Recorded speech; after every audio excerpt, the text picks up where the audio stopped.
What's up, guys? Miguel Golden here. Gonna be talking chatterbaits today. Where I fish them, how I fish them, what I use to fish them, such as rod, reel, line, brand of chatterbait, trailers, how I rig them, just kind of everything about chatterbaits and how I use them. You know, other people might use them differently. They might do different things. They might totally hate how I do things, or they may love it. Who knows? Maybe I can teach you guys something, pick up on something, learn something, or you can critique me and leave comments down below totally hating on this video. Who knows? But let's get into it. So I think we should start with the rod and reel and the line. And I throw it on a Bass Pro Shops Carbon Light rod and reel. They come separate. You can put whatever rod and reel you want on. It's not a combo, but they do have the Carbon Light reel and the Carbon Light rod.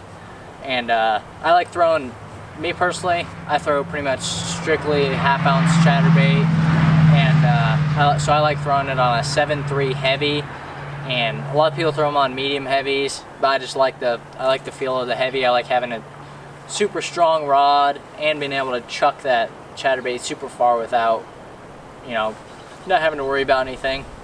And I get really good sensitivity out of this rod.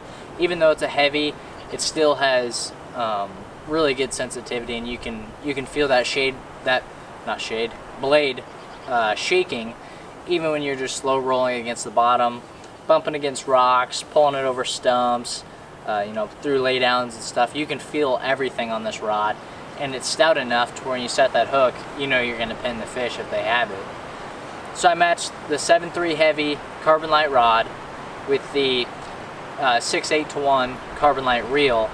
It's a real great reel. It's super light, like incredibly light.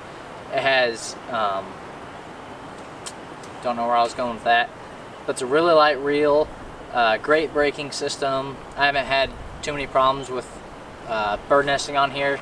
I've been able, actually, when I first got this, I put it through the limits. I cranked it almost all the way down, and I went into my field and I cast it into 20-mile-an-hour winds, and I think I got all the way down to 2 on my magnetic brake before I actually started getting bird nest, and I had the spool tension pretty loose too. So it's pretty good about bird nest, and it's really smooth. It's I don't know, you don't feel a whole lot in it when you're reeling it. It's just got a kind of a buttery smooth feel. You know, you don't feel any ticking or anything. You don't get the all the time you'll feel the I don't know, line guide going across the reel back and forth. You can feel it when you're reeling. This one you don't. It just has a real smooth feel, and the line really flies off of it great. Speaking of the line, I threw a 17-pound Seaguar and VizX. This line right there. And I find it perfect throwing the chatterbaits. 17 pounds, I feel like it's a great kind of overall line. It's strong enough to where I don't really have to worry about it, but it's also not, you know, too big or too strong that I'm worried about, you know, the line diameter being too big and it's not, you know, getting in the way of anything. But it's still strong enough to where I can throw it in grass and rip this chatterbait out, not having to worry about it. And that Seaguar and VizX, it's really, it's strong. You know, I haven't broke off anything yet, knock on wood, but it's done great. It's really abrasion resistant. I mean, it's been great. I can't feel any nicks, and it just does really good. It's handles up good when you can throw it all the way into, you know, a lay down and work it out, and I haven't worried about it one bit. You know, I used to throw the chatterbaits on braid, like 30-pound braid.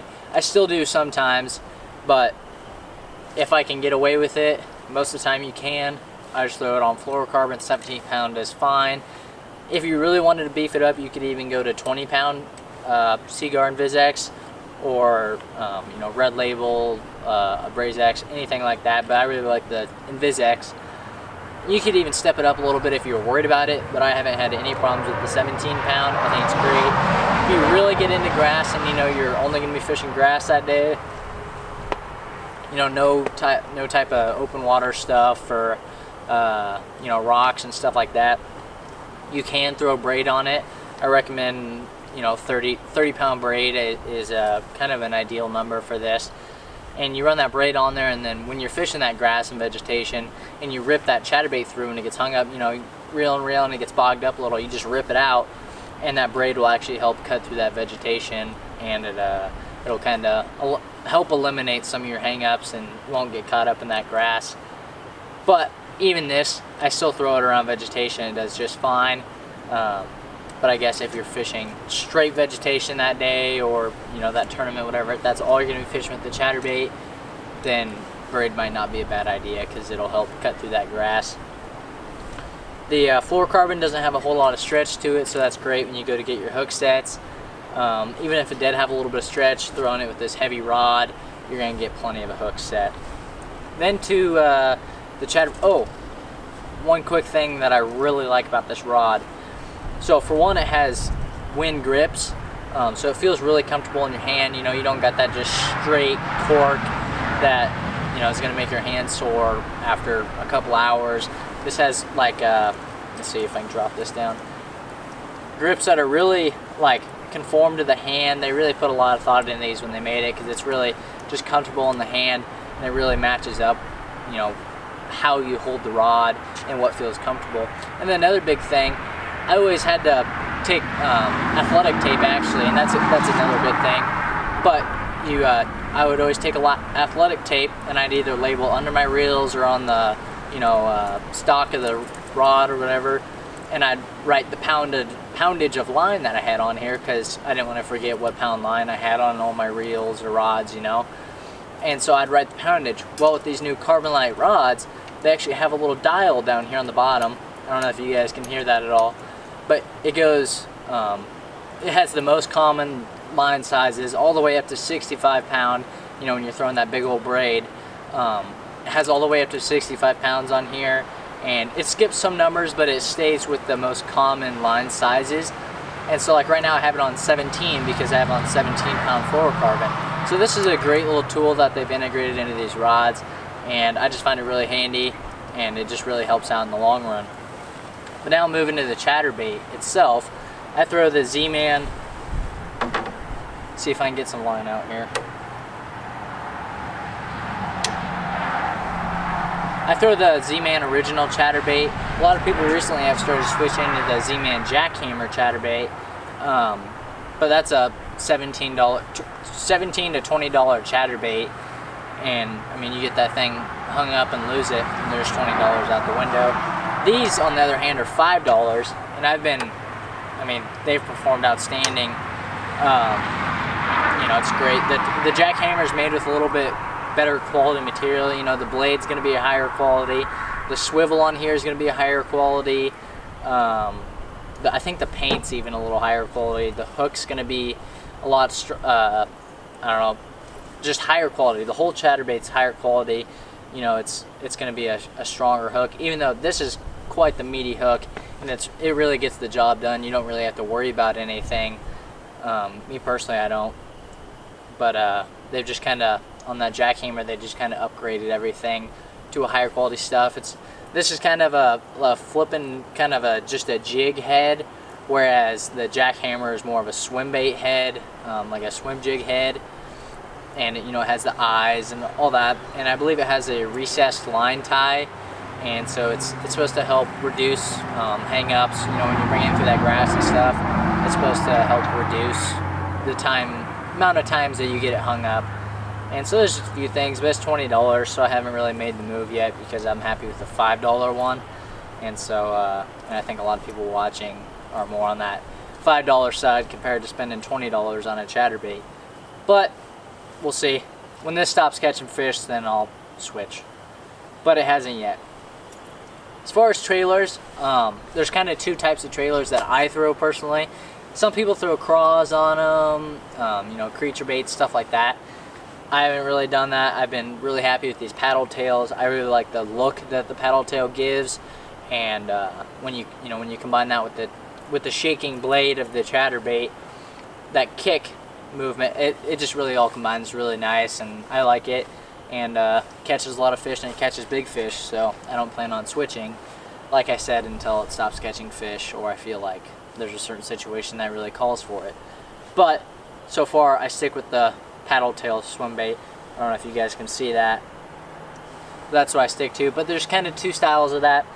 So first off, you have like the Kitech style. So you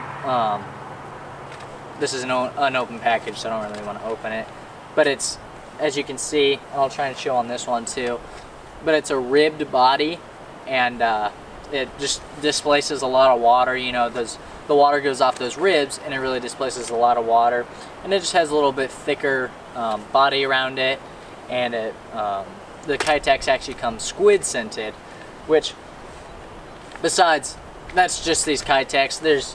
You can get exactly ones like these if you go to your local Bass Pro Shops and you go to their like swim bait aisle. Excuse me. They're called speed shads. They're exactly like Kitechs or like the Strike King Rage Swimmers. They're not priced too terrible though. They're a great price, and they're pretty much exactly like this Kitech, except the only thing is it doesn't come squid scented. But if you pick up, you know, some kind of scent, garlic scent or something, dip it in there, then you got your scent. But they have those same rib tail bodies, and they really just displace a lot of water. So if you really want to try out, you know, I really recommend a ribbed tail body like this, and try them out on your chatterbaits. Go to your local Bass Pro Shops and pick up their speed shads. Then you have another style that's just like I don't know, just a straight body. Doesn't really have many ribs on it, and it doesn't, you know, it doesn't displace as much water, so you kind of get a little bit more calm presentation. And sometimes when you're, you know, running that chatterbait and you already got that blade moving and everything, you kind of want to, you know, maybe match it up with a trailer that doesn't displace as much water to give it a little bit more of a finesse look. But this is kind of the thing you go with then. So this is a straight tail body. This is made by Reaction Innovations. This is their skinny dipper. This is Guntersville shad. This is the color that I really like when I throw like a white chatterbait. Big fan of white chatterbait. Oh yeah, that's another thing too. I only really throw two colors mainly, black and blue and white. Right now, I actually went out on a buddy's boat today, and I was throwing the chatterbait, and since I didn't have all my tackle with me because it was someone else's boat, I thought I had a black and blue with me, but I accidentally grabbed a green pumpkin.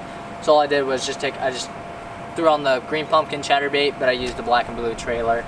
But mainly, I use black and blue chatterbaits or white chatterbaits.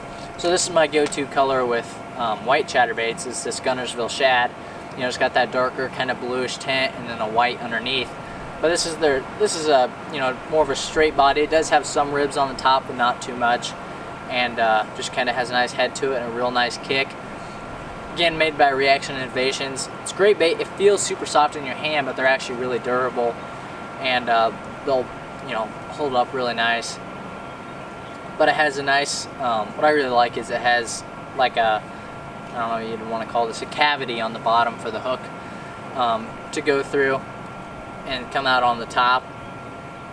If you were to, you know, rig this with a swim bait hook, then it would sit right in there nice.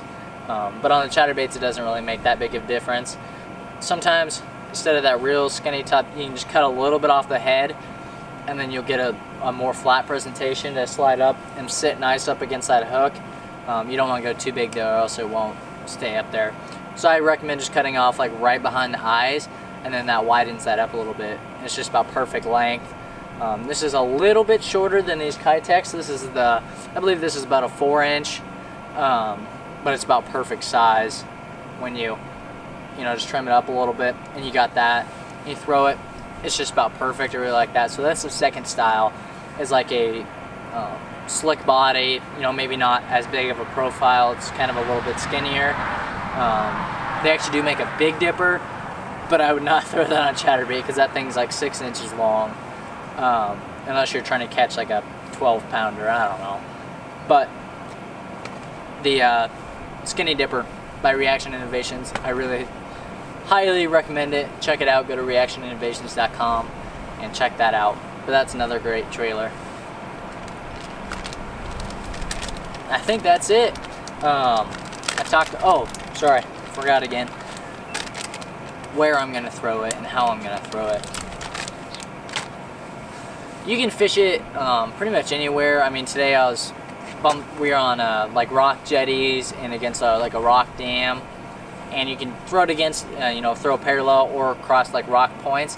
You just slow roll it, and it'll bump across all those rocks, and it just, you know, creates a reaction strike like that. You know, chatterbait, no matter what, you're gonna draw a reaction strike, but when you slow it down just enough to where you can still feel the blade moving, and you bump it across those rocks, it's really gonna drive those bass crazy. And so you do that, or vegetation, like I talked earlier.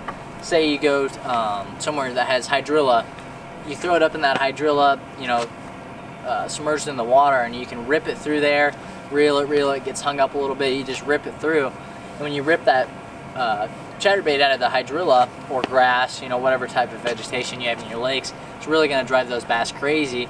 And after you rip that and you start reeling, a lot of times they're going to hammer that, or they hammered it right after you ripped it through there. And sometimes too, one thing I gotta say is, you can't always detect a bite on a chatterbait until you start reeling. You know, a lot of people think something like this is just gonna get hammered. Well, a lot of the time it just feels like it's just stopped or like hung up in some grass or something. And a lot of time you can't really feel it until, you know, maybe you'll feel the fish pull back a little, but sometimes, a lot of time it won't even feel like a bite. It'll just feel like your chatterbait stopped working pretty much. But you gotta really pay attention, and once you throw it more, you'll really get a feel for when you actually do have a bite, and you'll be able to detect what's grass, what's a stump, what's rocks, and you'll really be able to tell when you actually do have a bite compared to your chatterbait just not working. But besides, you know, ripping it through grass or submerged vegetation like that, if you have real thick stuff that grows out of the water, you can go sit parallel to the vegetation in the water and throw against it. Like with it, you throw parallel with it and just run that chatterbait along the outside edge of that vegetation, and those bass will actually come out of that vegetation and hit the chatterbait because they're sitting in there, and it's a vantage point for them as that bait fish moves across the vegetation, and that's a great vantage point for them just to sit right there on the edge. And if you can find that on like a wind blowing across there, like a wind blown point, if you can find vegetation on that, it's just gonna be a heyday for you. I almost guarantee those bass are gonna be sitting in there, and it's moving all that zooplankton farther down this way, and it's blowing it past that vegetation, which is moving the bait fish because they're following the plankton, and then the bass are sitting up in there, and they're using that as a vantage point to attack the bait fish as they move by. So sit parallel with the vegetation and cast along it and just work that weed edge, and that'll really produce. Also, stump fields, you know, bumping it into wood, lay down sticks like that will also create that reaction strike again. So I think that pretty much wraps up my chatterbait tips for today. Just wanted to shoot a video out to you guys talking about this. You know, this is kind of my confidence bait. It's one of my favorite baits to throw, and so I just wanted to share a couple of my tips and tricks and what I like to do. You know, it may not be anything new to you guys, but that's how I like doing it. So thank you guys for watching, and if you like this video, click the like button, smash it if you want to do that. You know, just kill the button, share it to your friends if you think they would enjoy it, and if you're not subscribed already, make sure to subscribe. Thank you guys for watching. See you next time.